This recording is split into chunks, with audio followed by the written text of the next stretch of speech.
सरस्वती नदी से लगते हुए द्वैत वन में 5 योद्धा शिकार की खोज में निकले हुए थे कि तभी अचानक थोड़ी थोड़ी देर के अंतराल में एक के बाद एक उनमें से 4 योद्धाओं की चीख सुनाई दी।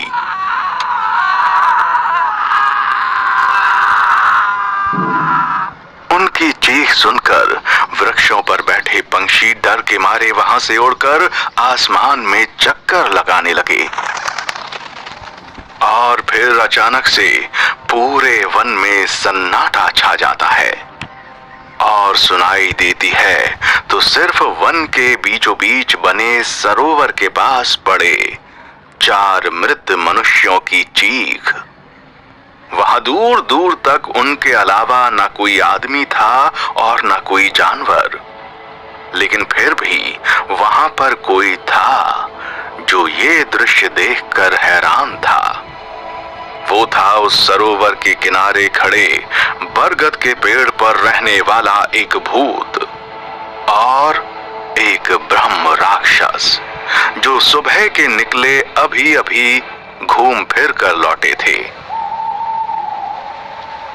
हे ईश्वर, ये क्या गजब हुआ है आज यहाँ। जंगल के इस भाग में आज तक मुझे कभी कोई मनुष्य नहीं दिखा और आज जब दिखे तो वो भी मृत अवस्था में। आखिर कौन है ये और इनकी मृत्यु कैसे हुई? इनके शरीर पर ना तो किसी जंगली जानवर के प्रहार के निशान हैं और ना ही किसी सर्प के डसने के। तो फिर भूत की बात सुनकर ब्रह्म राक्षस बोला, जिस तरह से ये सरोवर के निकट पड़े हैं उससे तो यही लगता है कि ये सब इस सरोवर का पानी पीकर ही इस अवस्था में पहुंचे हैं। तुम्हारे कहने का क्या मतलब है कि इस सरोवर का पानी जहरीला है? हे ईश्वर, अब तू क्या हमें प्यासा भी मारेगा? अरे कोई मरे हुए को क्या मारेगा? क्यों बार बार तुम ये भूल जाते हो कि तुम अब जीवित नहीं हो? पानी की आवश्यकता शरीर को होती है, तुम्हारे जैसे भूत को नहीं। मैं बता रहा हूं तुम्हें, सिर्फ इसी कारण तुम अब तक इस संसार से छूट नहीं पाए हो। मान लो मेरी बात और कर लो स्वीकार अपनी मृत्यु को, फिर देखना कैसे अगले ही क्षण तुम्हें मुक्ति मिलती है। अच्छा, चल माना कि मैं अज्ञानी अपनी ही वजह से अब तक यहाँ पर अटका हूँ, लेकिन तुम्हारा क्या? तुम तो सब जानते हो, फिर तुम अब तक मुक्त क्यों नहीं हुए? इसका भी एक कारण है। कुछ प्रश्न हैं मन में जो मेरी मुक्ति को रोक रहे हैं। जब तक उनका उत्तर नहीं मिलेगा मैं मुक्त नहीं हो पाऊंगा। भला इस घने जंगल में तुम्हारे प्रश्नों के उत्तर तुम्हें कौन देगा? जाओ जाओ, किसी ज्ञानी के पास जाओ। किसी के जख्मों पर कैसे नमक छिड़का जाता है कोई तुमसे पूछे। क्या तुम जानते नहीं, मुझे एक तांत्रिक ने इस वन में कैद कर दिया। मैं यहां से कहीं भी नहीं जा सकता, किंतु मुझे पूरा विश्वास है कि यदि मेरी प्रार्थनाओं में शक्ति है तो मुझे इसी स्थान पर मेरे प्रश्नों के उत्तर मिल जाएंगे। शरीर छूट गया मगर सपने देखना नहीं छूटा। यहाँ सुनसान जंगल में भला कौन आएगा? तभी उन दोनों को किसी के कदमों की आहट सुनाई दी। भूत चिल्लाया, अरे वो देखो, कोई तो आ रहा है सामने से। कद काठी और व्यक्तित्व से तो कोई योद्धा लग रहा है, मगर फिर इसने एक साधारण ब्राह्मण जैसे वस्त्र क्यों पहने हैं? ब्रह्म राक्षस, क्या पता यही तुम्हारे सभी प्रश्नों का जवाब हो? अगर इसने भी सरोवर का पानी पी लिया तो फिर क्या होगा? होगा क्या? ये भी इन सब की तरह इनकी बगल में पड़ा होगा। ब्राह्मण के वस्त्र पहने जब वो एक योद्धा जैसा दिखने वाला व्यक्ति सरोवर के पास पहुंचा तो उसका कलेजा कांप गया। ये क्या हुआ इन सबको? ये सब ऐसे बेजान क्यों पड़े हुए हैं? अर्जुन, नकुल, उठो और आंखें खोलो। ये तो पानी की तलाश में यहां पर आए थे। कहीं इस सरोवर का पानी जहरीला तो नहीं, या फिर कहीं इन्होंने जंगल का कोई जहरीला फल तो नहीं खा लिया? भीम, आंखें खोलो भीम। प्यारे सहदेव, क्या हुआ तुम सबको? कोई कुछ तो बोलो। कोई तो मुझे बताओ, मेरे प्रिय भाइयों को हुआ क्या है?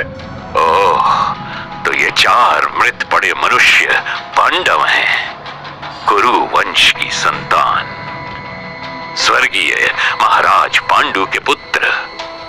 और ये जो जीवित मनुष्य तुम्हारे सामने खड़े हैं ना, ये धर्मराज युधिष्ठिर हैं, इन 5 पांडवों में सबसे बड़े।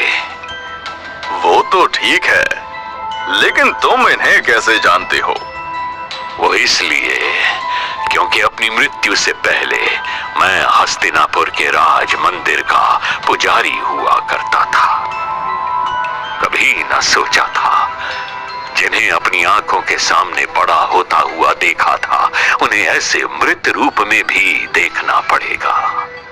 ए ईश्वर, ये कैसी लीला है तेरी। अगर ये हस्तिनापुर के राजकुमार हैं, तो ये यहाँ इस वन में क्या कर रहे हैं? दरअसल ये 5 पांडव भाई इस समय वनवास में हैं। हस्तिनापुर के सम्राट धृतराष्ट्र के पुत्र कौरवों ने इन्हें जुए में हराकर इनसे इनका राजपाट, इनका वैभव, मान सम्मान सब कुछ छीन लिया था। जिस तांत्रिक ने मुझे इस जंगल में कैद किया था, उसी ने बताया था मुझे इस बारे में। अब जरा तुम थोड़ी देर चुप रहो और देखो आगे क्या होता है। भीम, अर्जुन, उठो मेरे भाइयों। मेरे प्रिय नकुल, सहदेव, यूं चुप रहकर अपने भ्राता को तंग मत करो।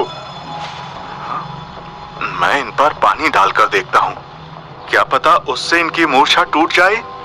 जैसे ही युधिष्ठिर ने सरोवर से पानी लेने का प्रयास किया, वैसे ही तुरंत सरोवर से यक्ष बाहर निकल आया। रुक जाओ मानव, मेरी अनुमति के बिना तुम यहाँ से पानी नहीं ले सकते। यक्ष को अचानक अपने सामने प्रकट हुआ देखकर युधिष्ठिर चौंक गया। वो यक्ष भी देखने में किसी प्रेत से कम नहीं था।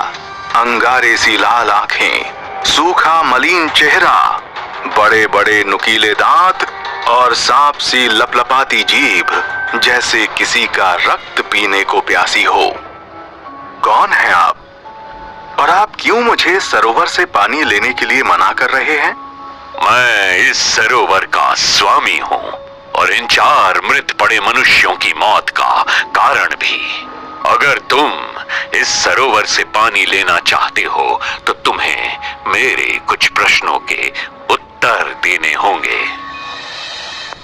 बरगद पर बैठे हुए भूत और ब्रह्म राक्षस बड़े ही ध्यान से यक्ष और युधिष्ठिर की बातें सुन रहे थे, जिनमें थे यक्ष के कुछ प्रश्न, ऐसे प्रश्न जिनके उत्तर में छिपा था धर्म और आध्यात्म का सार, जीवन की हर उलझन का समाधान, हर समस्या का निदान।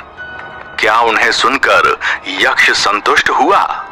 क्या पांडवों को नया जीवन मिला? आखिर कौन था ये यक्ष और क्या थे उसके वो प्रश्न? क्या भूत और ब्रह्म राक्षस को मुक्ति मिली? एक एक करके आपको इन सभी सवालों के जवाब मिलेंगे, लेकिन उससे पहले आइए जानते हैं कि कैसे ये सब पांडव इस सरोवर के पास पहुंचे।